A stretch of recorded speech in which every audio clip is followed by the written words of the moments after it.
And just check everything is working. Yes, it is. Okay, so this is the third and last part of my presentations on understanding processed food addiction. And I'm going to talk about concepts of change for recovery. So please note, as always, the presentation is information only. It is not medical advice.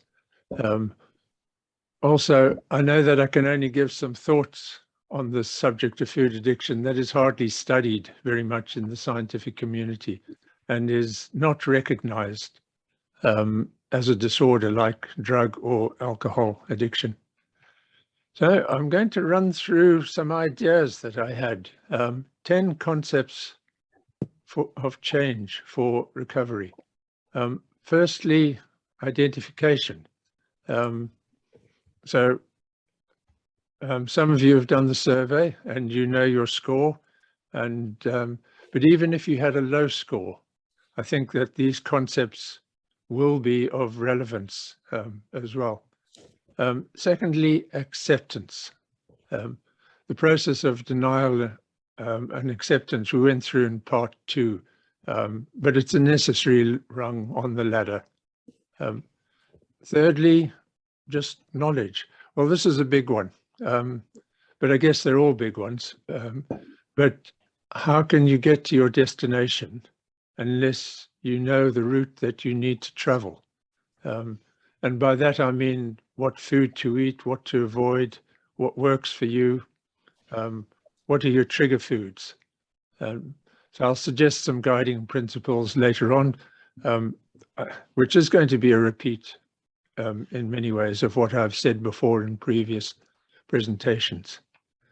Commitment. How committed are you? So within this concept also there's a planning stage, and I'll go through this later as well. So for some, abstinence is essential. You've identified, you've accepted, gained some knowledge, and you've made a commitment to change and made a plan. And so now comes the hard part, actually making the change in what you eat. So let's say, think about sugar. Perhaps start with that. Is abstaining really necessary? And I'm going to say that everything in moderation is bad advice, really bad advice. Would you tell an alcoholic that just one glass won't hurt? But it's not easy. If it were easy, addicts would have healed themselves. And when you get to this stage, you start to think, this is not going to work for me. So go back to why you've started down this path. Go back to the first 4 concepts and how they apply to you personally and why you've chosen this route. Consistency is the next concept. So if you're training for a marathon, you wouldn't just train for a week and then stop for 2 weeks and then perhaps train for a few more days. That wouldn't work. And from my own experience on an indoor rowing machine, I row about 200 kilometers every month, 5 days a week or so consistently. And that's paid off with the results that I've achieved. So it's the same with the food that we eat. Having one good day followed by several bad days doesn't work. The aim should be every day is a good day, and then it becomes a habit. But if you do fall off the wagon, get back on it the next day and perhaps learn from it as well. This next one you probably weren't expecting, sacrifice. But commitment to change doesn't come without some sacrifice. But the sacrifice can be 2 sides of the same coin as well. Does one sacrifice good health for the sake of eating the wrong foods? Or does one sacrifice delicious, addictive, but possibly harmful foods for the sake of one's health? And I'm going to say just flipping that coin is a gamble that might not pay off for you. Moving on, support. It's hard or even impossible to change without support. Family and household members are the first point of support, and I'm going to say their backing is really essential. Self-support is also needed and can be achieved with the right knowledge, knowing what are the correct sources for you. There's some good books as well, and I'll highlight 2 of them later on, and also some websites and a Facebook group for support. Can I comment on support? Sure, please. This group in the past have talked about having a buddy. Around about 2 years ago, someone asked for a buddy. We've never done it. But to actually change one's habit, I would advise from personal experience to engage with a coach who will always support you. Sorry to interject, Jeremy. Not at all. No, please. So moving on with replacement. You know, when we give up one addiction, we often replace it with another. And I know that happened to some degree to my father, though I only realized this quite recently. When I was about 10 years old, I remember he gave up smoking. And over the next few years, he just put on weight. So he replaced his addiction for smoking with an addiction for nice, scrumptious food. So I'm exploring the idea that if we give up a harmful addiction, we should replace it with something that is not harmful, something that adds value to our lives. So I would love to hear suggestions, either now, or you can jot them down and we can talk about this at the end. Anybody want to come in on this one? What replacements would you put in place in your life when you give up something which is an addiction to you? Any thoughts? Yes, I would turn to nature and spend time with nature. Yeah. I mean, other possibilities might be, you know, hobbies, meditation, helping others, joining a group, studying art, photography, exercise. Some of those things I do as well. And then lastly, we get to healing.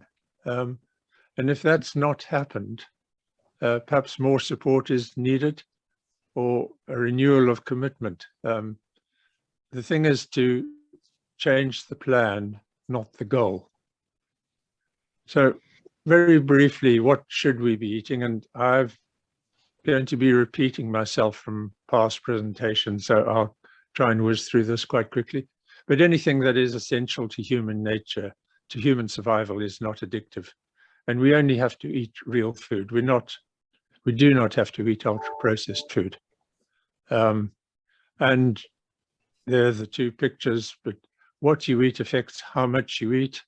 And if you have a diet that is low in protein relative to carbohydrates, you will overeat. So yeah, that says it all, those pictures. This chart is difficult to read, but I believe John has put it on the, if you could make that quite easy to find on the website, John, that'd be great. I'm going to say I searched for it. I wasn't too sure. Okay, I'll make it easier to find. Yeah, thanks. Jeremy, I study that every night whilst drinking a glass of wine. And I was ever so pleased to find that Mars bars are very low. So I will be. You said Mars bars, did you? Yeah. On this list? Yeah, it surprised me. There's no Mars bars on this list, Brian. Well, this is real food, not I found some. Must have been on the bad food bit. It would have been on the processed food list, not the real Yeah. food list. Yeah. Well, that's not real food. Goodness. Sorry, He's been Sorry, eating my Mars mistake. bars all week. Okay. Don't eat Mars bars. Yeah. So just moving on, you've seen all this before, and John repeated it from my previous one. So, protein, sufficient protein helps with your satiety and helps you eat less.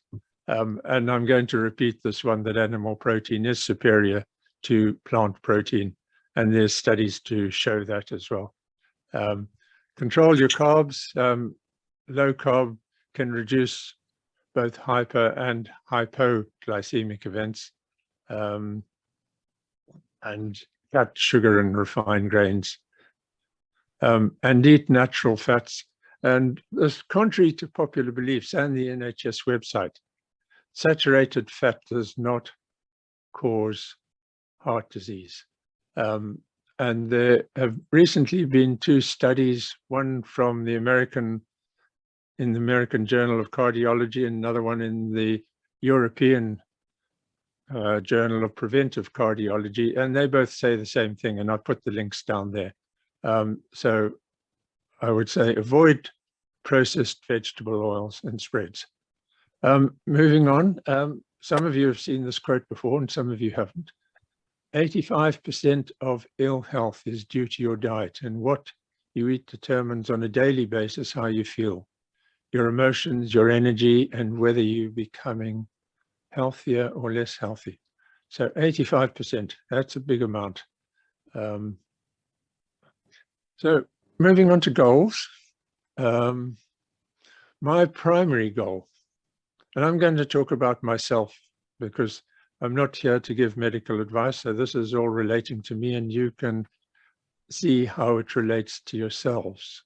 So my primary goal is to be in the best possible health. My eating goal would be, the first of my eating goals would be to change an abusive relationship with processed food. And I think I did have one. I want to control my food, not have my food control me. And I want to make food my friend, not my enemy. That last one, I have to say, I copied it from Mary. She said that to me. So specific aims. You might have some general aims.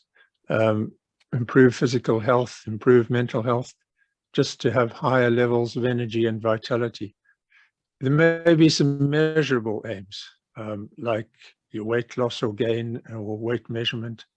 You know, all the things that they measure when you have type 2 diabetes. So also reducing blood pressure, or you might want to avoid all the complications of diabetes, which I've listed there. So it's not a diet, it's a change of lifestyle. So let's go through the plan and how I approached it. So I discussed it with Mary, and she supported me in this, and I supported her because we both changed at the same time. And we decided what foods we would eat and what foods we wouldn't eat. And we got rid of all processed food in our house, kitchen cupboards, processed food in the fridge. I've put down office desk drawers. Well, I didn't have an office at the time, but that's the sort of thing I would have had when I was working. I would have had a stack of biscuits in my office desk drawer. And I can say that we did that 5 years and 2 days ago. I know the date. Yeah. So we only buy food that's on our green list. I mean, we know what that is. We haven't got it written out. We have 2 or 3 good meals a day, usually 2, based on quality protein and good natural fats. I cook and prepare meals at home. We do eat out a bit, but it's generally meals which are, I kind of like a breakfast, but without any of the carbs in the breakfast. I make sure I drink enough water and get enough electrolytes. And for me, who does a lot of sweaty exercise, that means taking additional salt. So I don't try and starve myself, because I know that willpower isn't enough to overcome hunger and cravings. I don't snack on foods that are sugary, have refined grains or vegetable oils. So my snacks tend to be nuts or cheese. We don't eat in front of the TV. We don't eat alone either. And I no longer have high carb breakfast of cereals, toast or fruit juice like I used to have. Try not to eat 3 to 4 hours before going to bed. And I'm fairly consistent with that. And I don't drink my calories. Well, that's not quite true. There's cream in my coffee, which I know has got calories in it. Don't have sweeteners, and I don't have foods with sweeteners in, as they just prolong the cravings for sweet, sugary food. So what else do I do? Well, regular exercise is good medicine for me. I make sure I get enough sleep. That's very relevant. So I try and go to bed every night at the same time, and try and get up at the same time as well. Both those things are quite important. I try and notice what foods cause a problem with me. Sometimes I'm tempted and I sneak back bread into my diet, and I know that doesn't agree with me, so I have to kick it out again. Can I interrupt, Jeremy? Please, Brian. Gives me a chance. I know for a fact that you have lost very significant weight, because you told me so. Now, as Mary is following the same diet as you, would she mind if you told me if she'd lost weight? To begin with, she lost 2 stone. And I will say that unfortunately she's put back probably about half a stone, bit more than half a stone. It has gone back up again. And but she's consciously trying to keep that extra bit off again. But she's a healthy weight anyway, by the sound of it. It's a reasonably healthy weight, yes. So she could do with lose. She's not listening. So yeah, no, she would like to lose a bit more. But and she doesn't eat quite the same as me. I'm not a yogurt eater. She's a yogurt eater. No, she doesn't eat sweetened yogurts. But yeah. And you mentioned stress. Pay attention to stress levels, which is extremely important. Do you meditate at all? I don't. I listen to music. I find that has a calming effect on me. So I listen to quite a lot of music, mainly just off the internet, but also I've got lots of music around the house. Yeah. That's good. Yeah. So I've developed and sustained the new habits of nutrition, definitely. So moving on to the books which give us support. Here are 2 books. One, Fork in the Road by Dr. Jen Unwin, who's part of the Public Health Collaboration. And I've read that one, and a lot of the ideas which I've put forward over the last 3 presentations have come from that book. And there's some links there. She also has a website, Fork in the Road. And this other one, The Food Junkies by Dr. Vera Tarman. And she has a Facebook group, which I'm part of as well. I'm going to say the Facebook group is probably 90% women and 10% men. But it gives me a really good insight into how other people are feeling, not just myself as well. And also, there's the Food Addiction Institute, and this lady from Iceland, she chairs it, and she's a recovered food addict, and she says, my most precious gift is abstinence and my continued abstinence. I think she's recovered from both alcohol and sugar addiction. I want to go back to this. This is the last slide. I first applied all these 10 concepts, just thinking about food addiction. But then I realized that all of them applied to me, and I never really thought of myself as a food addict. And I've been through every one of these concepts without thinking about it or really putting it into words as I have done today. In the past, I wasn't feeling well, and so I identified that processed food high in carbs was a likely cause. So I took that out. I accepted that something had to change, and I made the change. I researched, and as you know, hopefully I've gained a lot of knowledge. I made a commitment to the change, and over the last 5 years, I haven't wavered very much from that commitment. And I've abstained from processed food, sugar, refined grains, and vegetable oils or anything with them.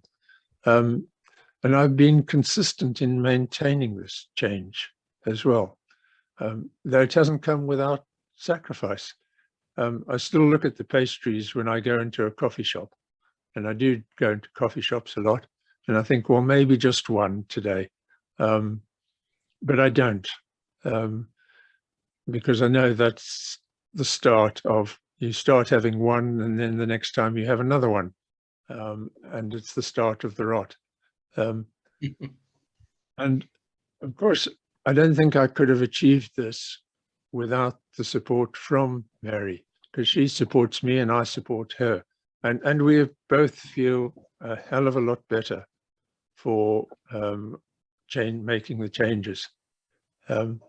And so what have I used to replace the old ways? Well, obviously, processed food have gone and real food has taken over.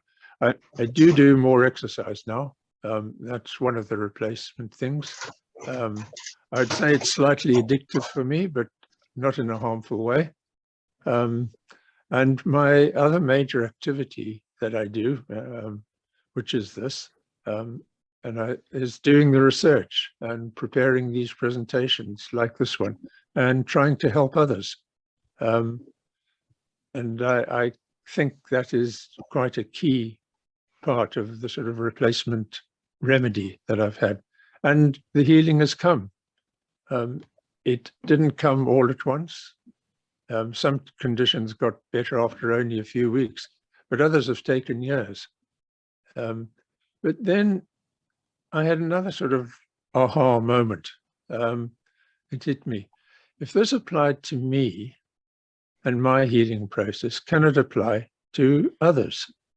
I think this model can work not just for those with processed food addiction, but also for those who aren't addicted to food, but they don't have the knowledge, people who do have diabetes, obesity, or other modern chronic diseases of lifestyle. The possibility is they could benefit from these 10 concepts of change. So this is where I'm asking for everybody. As you can see, these other things come in. I'm going to say thank you, but I want to open the discussion on this and see what people think about that. So